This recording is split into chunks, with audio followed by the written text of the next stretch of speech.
Là, vous voyez en fait la performance globale de mon portefeuille depuis le 16 août 2021 par rapport aux 5 à 7 qui sont promis annuellement par des investissements conventionnels. C'est sûr que c'est énorme. Quelque part en Alsace, j'ai rencontré un investisseur sur le long terme, un holder dans le jargon du Bitcoin. Vous ne verrez pas son visage, car depuis la tentative d'enlèvement des proches d'un entrepreneur de la crypto la semaine dernière, il ne souhaite plus être reconnu.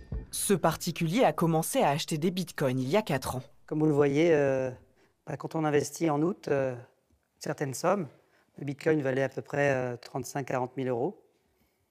Et puis après, quand est arrivé décembre, janvier de l'année suivante, les 40 000 euros sont transformés en 15 000. Vous étiez quoi à ce moment-là? Un moment de solitude. Mais il n'a rien lâché.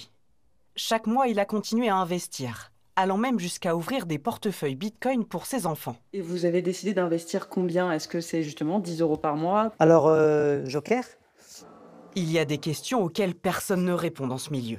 Mais ceux qui critiquaient son investissement comme sa banque ont revu leur copie. Il en veut pour preuve un cadeau qu'il garde précieusement. c'est mon conseiller patrimonial qui me l'a offerte. La dernière fois qu'on s'est vu, il m'a ramené une tasse en hommage à cet investissement et aux résultats. Qui vous a pas fait faire du coup? Qui ne m'a pas fait faire, mais les banques classiques, ils veulent des clients satisfaits, ils veulent des clients qui sont contents, mais ils veulent des clients qui sont rassurés. Et en fait, moi, j'avais pas besoin d'être rassuré. J'avais envie d'avoir quelque chose à potentiel. Avec le Bitcoin, cet investisseur pense même avoir trouvé une solution à l'inflation. Depuis que l'euro existe, sa valeur intrinsèque a diminué de plus de moitié. Parce que vous avez la planche à billets qui tourne, donc on crée de la monnaie, certains disent factice, et au final, le pouvoir d'achat n'a fait que diminuer. Et la valeur intrinsèque d'un euro, d'un billet, il y en a de plus en plus, et ils servent de moins en moins. Donc il est dévalué.